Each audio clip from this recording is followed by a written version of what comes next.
Welcome to Thrive at the Top, the podcast for leaders, safety professionals, and decision makers navigating high pressure industries and not done with surface level solutions. Here we talk about the realities of human performance, psychological safety, resilience, and what it actually takes to sustain people and performance in complex operational environments. I'm Mabel Munyimani, the founder of Complete Wellbeing Global and the creator of the Safe Pillars Framework. We help organizations strengthen human performance, operational resilience, and disclosure readiness in high-pressure environments. And welcome to the second episode, the missing layer between leadership and trust. In the last episode, we explored why well-being programs often struggle to deliver lasting results. Today, I want to talk about something that sits underneath almost every organizational challenge I encounter. Trust. Not trust as a value on the wall, not trust as a leadership slogan, real trust. The kind that determines whether people speak up when something isn't right. The kind that determines whether someone asks for help before they reach breaking point. The kind that influences what leaders know and what remains hidden. Most organizations believe trust is built through communication. More town halls, more updates, more leadership visibility, more engagement activities. Those can help, but communication alone doesn't create trust. I've seen organizations where leaders genuinely care about their people.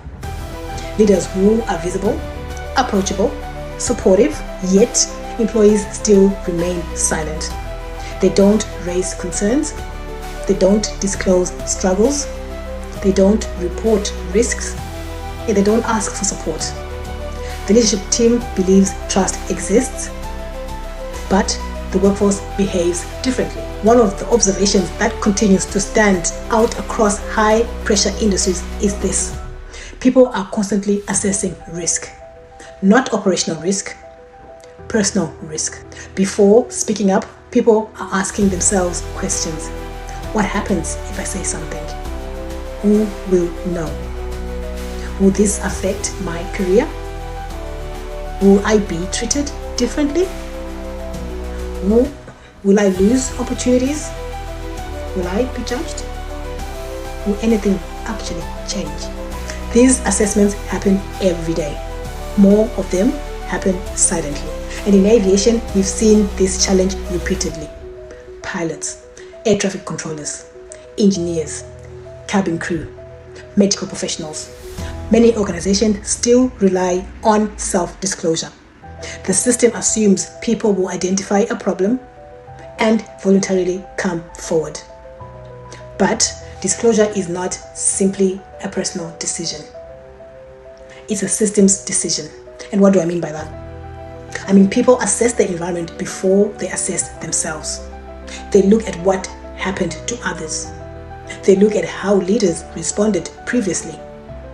And they look at whether confidentiality was protected. They look at whether support was available. And then they look at whether recovery was possible. Then they decide whether speaking up feels safe. And this is why two organizations can have the same policies and achieve completely different outcomes. One organization receives early reporting. People seek support.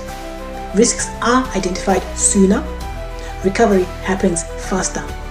The other organization receives very little reporting. Everything appears fine until something serious happens. The difference is rarely awareness. The difference is trust. And trust is influenced by infrastructure. One of the biggest mistakes organizations make is assuming silence means everything is working. Sometimes silence means people feel safe. But more often, silence means people have calculated the risks and decided to remain quiet. That distinction matters because hidden risks are almost impossible to manage. Leaders can only respond to what they can see. Trust determines what becomes visible. So when we talk about psychological safety, many people immediately think about culture. Culture matters. Leadership matters. Of course, communication is important, but there is another layer that often gets overlooked. The system surrounding disclosure. the pathways people use to seek help, the confidentiality processes, the response mechanisms, the recovery support, the governance, the consistency. Trust doesn't emerge from good intentions. Trust grows when people repeatedly experience systems that are safe, fair, and predictable. This is one of the reasons why MMC became increasingly interested in disclosure. Because when organizations tell us that we want more openness, more reporting, and more trust, what they're often describing is an infrastructure challenge, not a communication challenge, and not an awareness challenge, but an infrastructure challenge. People need to know what happens when they speak up. They need confidence that support exists, and they need confidence that recovery is possible. They also need confidence that disclosure won't automatically become a career-limiting event. Trust is not built when leaders tell people they are safe. It is built when people experience safety repeatedly, consistently, over time. And that experience is shaped by the system around them.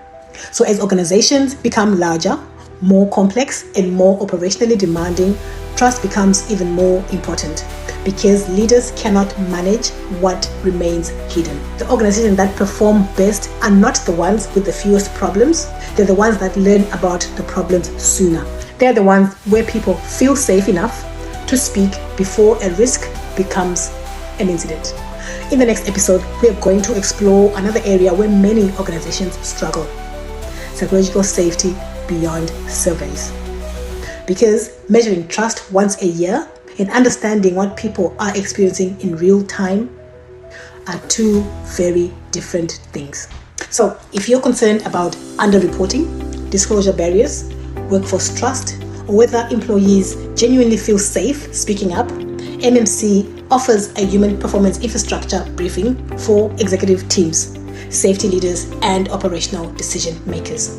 Together, we will explore the systems influencing trust, disclosure, and workforce readiness across your organization. Contact us to arrange a confidential briefing for your organization. Until next time, see you in the next episode.